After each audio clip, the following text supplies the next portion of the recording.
Isang maganda at isang mapagpalang umaga sa bawat isa sa inyo, mga mag-aaral ng ikapitong baita. Natutuwa ako na muli kayong makasama sa ating pag-aaral sa araw na ito. Pero bago tayo magpatuloy, pag-aralan nga natin at alamin natin ang sinabi ni Albert Einstein, isang kilalang theorist. Ang sabi niya, try not to become a man of success, but rather try to become a man of value. Maraming tao ang naghahangad na magtagumpay at hindi masama yon. Kaya nga tayo nag-aaral, kaya tayo nagsisikap dahil nangangarap tayo na pagdating ng panahon, isa na tayong matagumpay na tao. Pero batay sa kanyang sinabi, huwag lang marahil na pagtatagumpay natin ang ating isipin bilang isang tao. Pagkus, isipin din natin na tayo ay mabuhay bilang tao na may pagpapahalaga sa ating sarili at sa ating kapwa.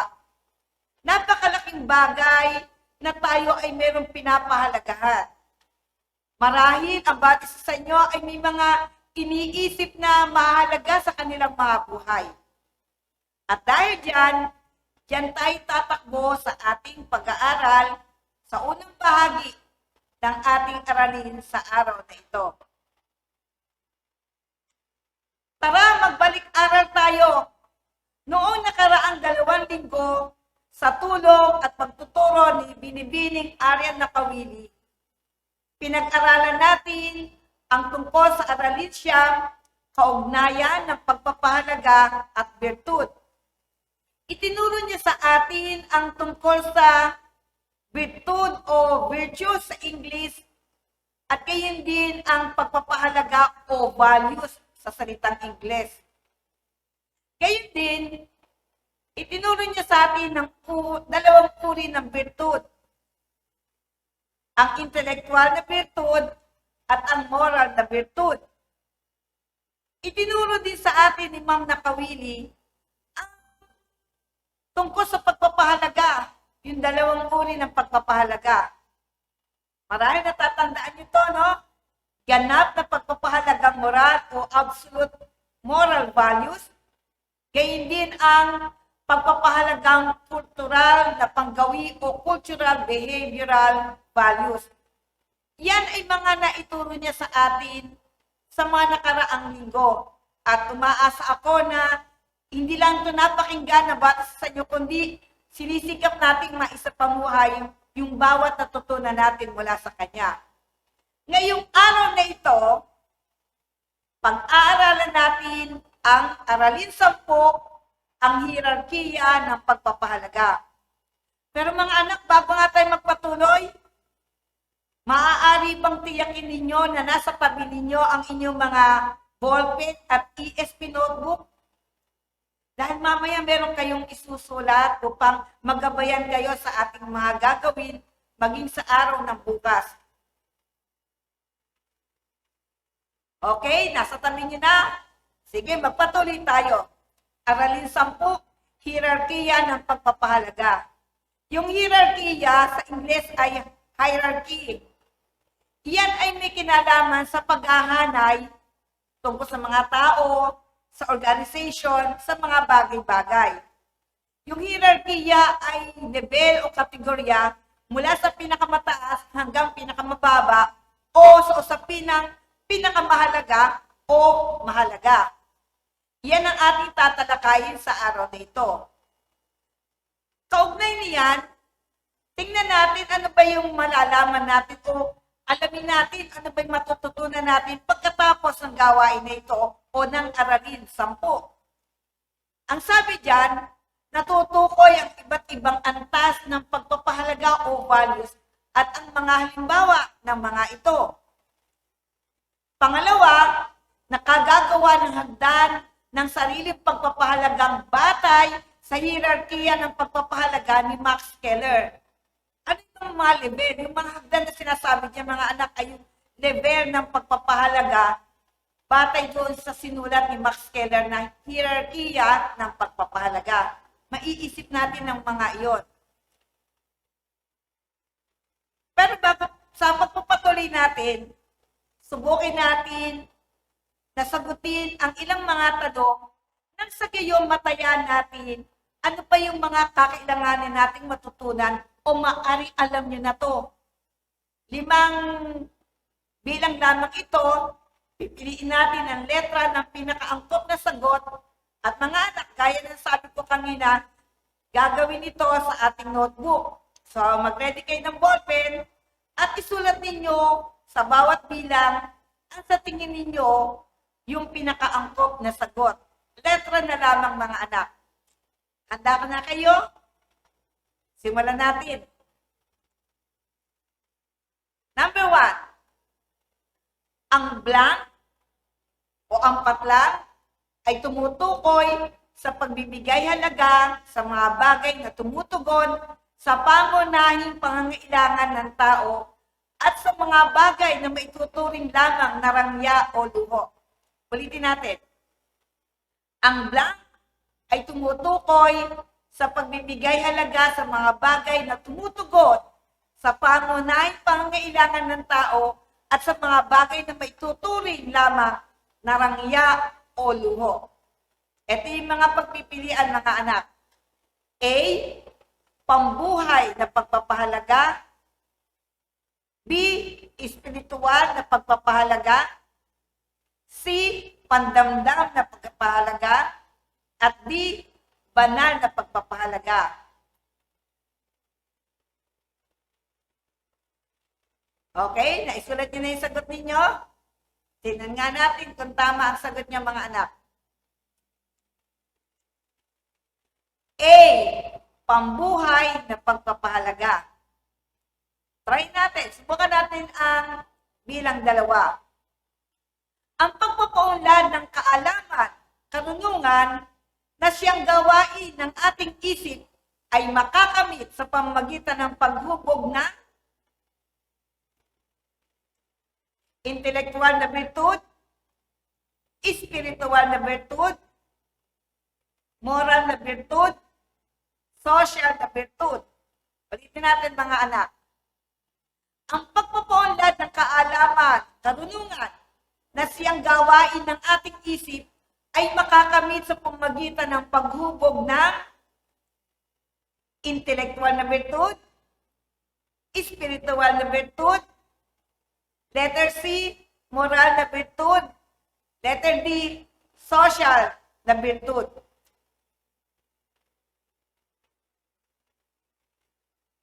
Okay, naisulat niyo na mga anak at sa tingin ninyo, pinakaangkop na sagot. Kung ang sagot ninyo ang intelektual na virtud, tama ang inyong sagot. Tunghayan natin ang 3 bilang.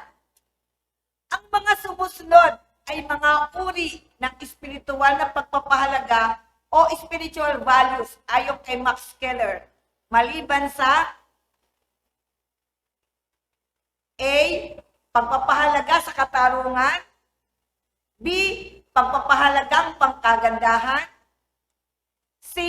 Pagpapahalaga sa ganap na pagkilala sa katotohanan. At D.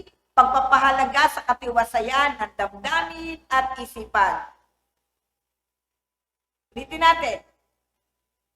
Ang mga sumusunod ay mga uri ng espiritual na pagpapahalaga ayon kay Max Keller. Maliban sa except for A. Pagpapahalaga sa katarungan. B. Pagpapahalagang pagkagandahan. C. Pagpapahalaga sa ganap na pagkilala sa katotohanan. At D. Pagpapahalaga sa katiwasayan ng damdamin at isipan. Ano sa tingin ninyo ang pinakaangkop na sagot yan?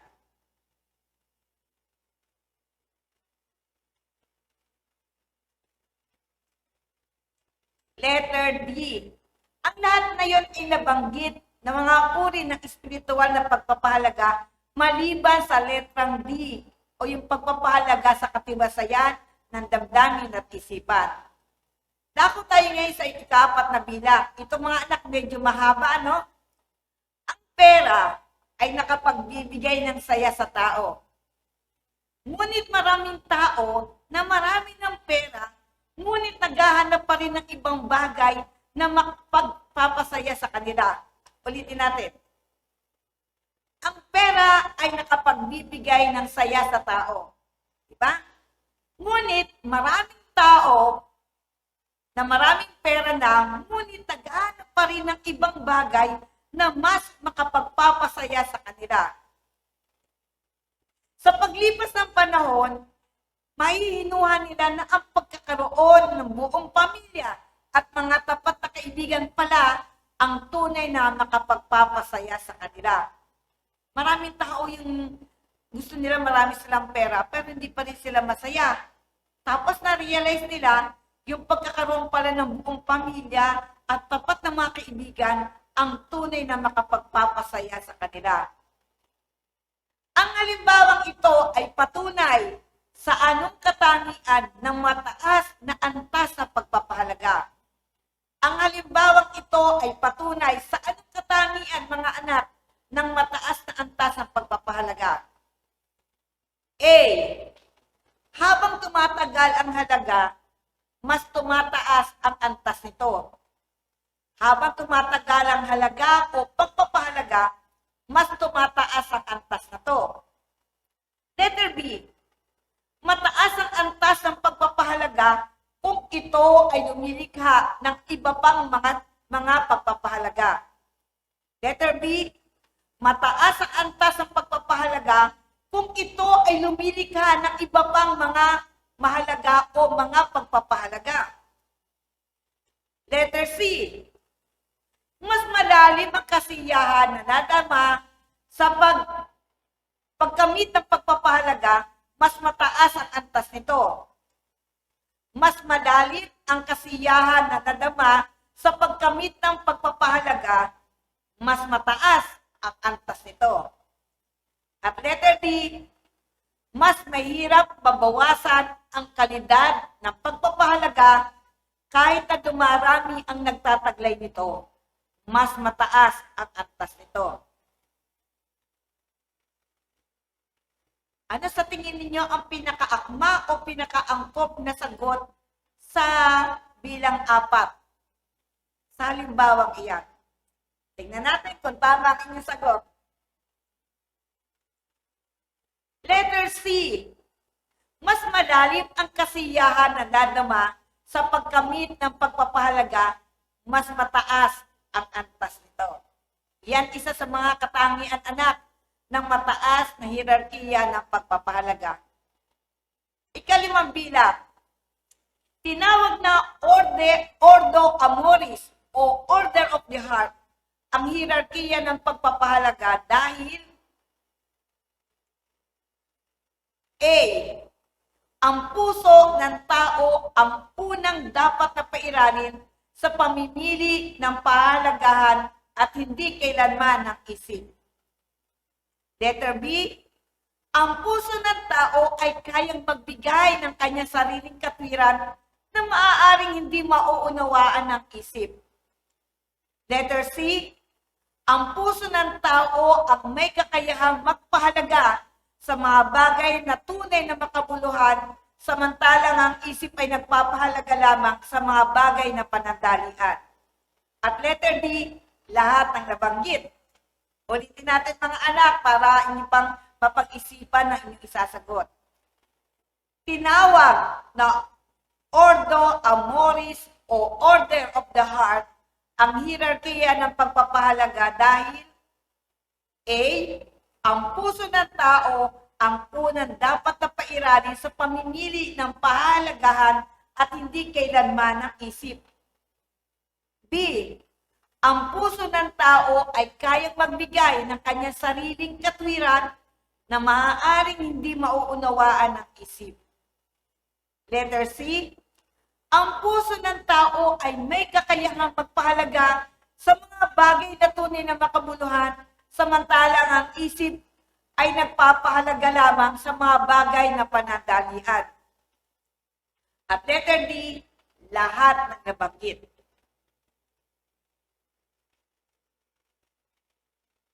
Kung ang inyong sagot ay letter B, Tama ang iyong sagot. Ang puso ng tao ay kaya magbigay ng kanyang sariling katwiran na maaaring hindi maunawaan ng isip. Ngayon naman, ating tuklasin ang mga antas ng pagpapahalaga sa pamamagitan ng isang gawain natin. Mga anak, ito ay gagawin ninyo pagkatapos ng ating pag-aaral sa araw nito, at umaasa ako na sa araw ng bukas ito ay maisasabi o maipapahayag ng bawat isa sa inyo sa panahon ng ating follow-up discussion. Pakinggan natin maigi, panoorin natin maigi, o kaya maaari nyo ko sabayan samantalang binabasa natin ang panuto ng gagawin natin pag-aantas ng pagpapahalaga. Mababasa sa loob ng kahon o mababasa sa ating pisara ang mga bagay na mahalaga sa tao. Ayusin mo ang mga ito ayon sa antas ng pagpapahalaga mo dito. Ikaw, anak, isasagot mo yan batay sa iyong sariling opinyon. Ayusin mo ang mga ito ayon sa antas ng pagpapahalaga mo dito. Isulat ang paliwanag kung bakit ganito ang paraan ng pagsasaayos mo. Ano ang naging batayan mo sa pagpili ng mga bagay mula sa hindi gaanong mahalaga hanggang sa pinakamahalaga? Ilagay mo sa bilang 10 o sa number 10 ang bagay na para sa iyo pinakamababa ang pagpapahalaga mo. Pataas hanggang sa bilang 1 ang pinakamahalaga. Muli, gamit ang inyong ESP notebook, doon nyo ilalagay ang inyong mga sagot. Ganito ang itsura, anak, ng chart. Sa unang hanay o sa unang kolong, mga bagay o anumang pinapahalagahan mo. 1 to 10 yan. Sa number 10, yung mga pinapahalagahan mo, na sa tingin mo ay hindi masyadong mahalaga. Ibababa mo yun sa number 10. Hanggang makarating ka sa taas at pagtungtong mo sa number 1, yun yung tinuturing mong pinakamahalaga. Sa katabi niya, sa ikalawang kolong, yung batayan ng pagraranggo mo. Tingnan nga natin, ano kaya ang magandang halimbawa? Sa number 10, halimbawa, ang pinapahalagahan mo ay pagkain. Kung isusulat mo yung number 10, pag siguro pagkain, laruan ang gamitin natin. Laruan. Marahil na ilalagay mo doon sa batayan sa pagraranggo, ang magiging batayan mo doon, hindi na ako masyadong mahilig sa paglalaro ng mga bagay-bagay na ginagamit ko nung ako ay bata pa talaga. Yun yung kaysa tingin mo, hindi na masyadong mahalaga yun kasi medyo malaki ka na, teenager ka na. Kaya inilagay mo siya sa number 10. Pagdating naman sa 9, hanggang makarating ka sa number 1, ano yung pinakamahalaga sa'yo? Sige nga, ano pa ang pinakamahalaga sa inyo? Ano sa tingin mo ang ilalagay mo sa number 1? Pwede kayo mag-comment, anak, sa ating comment, sa ating chat box. O sa ating comment box. Siguro, ang ilalagay mo dyan, pamilya. Tama ako? Ngayon, ano ang batayan mo? Bakit mo nilagay ang number 1? Bakit mo nilagay sa bilang 1 o pinakamahalaga ang pamilya? Iyan. Mga anak mo sa batayan ng pagraramo, iyan ay mga personal ninyong kasagutan. Gayunman, huwag kayong mag-alala, meron kayong pagpipilian para sa mga gagawin ninyong pagraramo. Kapayapaan, pagmamahalan, salapi o pera, pagtulong sa kapwa, pamilya. Mga anak, sa mabilisang paraan, pwede niyong kopyahin yan. Habang nagsasalita si ma'am, habang nagsasalita ako, pwede niyong kopyahin yung mga salita diyan. Yan yung mga pagpipilian niyo. Kapayapaan, pagmamahalan, pera o salapi, pagtulong sa kapwa, pamilya. 5 na yan mga anak. Meron pang isang set ng 5 pagpipilian o mga bagay na pinapahalagahan natin na irarango natin. Tingnan natin. Diploma. Pwede niyo isulat yan mga anak ha. Diploma. Kaibigan. Pagkain. Sariling bahay. At pangmuli, pang-10, pananampalataya sa Diyos. Diploma, kaibigan, pananampalataya sa Diyos, pagkain, sariling bahay. Mga anak, iyan ang inyong pagpipilian at yan ang ilalagay ninyo doon sa 1 to 10 at ilalagay niyo din yung batayan sa pagrarango, depende kung ano yung nakasulat sa bawat bilang na inyong gagawin. Diba madali lang yan? Personal ang mga sagot niya mga anak. Matapos natin gawin yan mga anak, sagutin natin to. Sa isip natin, sa puso natin, bakit kaya hindi pantay-pantay ang pagbibigay natin ng pagpapahalaga sa mga bagay? May itinuturing tayong mahalaga, mas mahalaga, at pinakamahalaga. Muli natin susubukan ang pagkilala nito sa susunod pa nating mga gawain at pag-aaral. Pero sa ngayon, yan lamang muna ang inyong gagawin at umaasa ko ang mga anak na iyan ay buong puso ninyong gagawin upang makabahagi kayo sa talakayan sa araw ng bukas kasama ng bawat guro, ng inyong guro sa ESP. Maraming salamat mga anak, mga mag-aaral ng grade 7. Lagi ko sinasabi sa inyo na wala kaming nais mangyari sa inyong mga buhay, kundi ang pagkaroon kayo ng magandang buhay at patuloy kayo maging mabuting tao. Taglay ang bawat pagpapahalaga na inyong natututunan na tinuturo ng inyong pamilya, tinuturo namin ng inyong mga guro, at tinuturo ng bawat taong nagmamahal sa inyo at sa bawat karanasan na inyong nakakaharap sa araw-araw ng inyong mga buhay. Ang pagpapala at pag-iingat ng Diyos ang sumaatin nawan lahat. Salamat grade 7, ingat tayo lahat.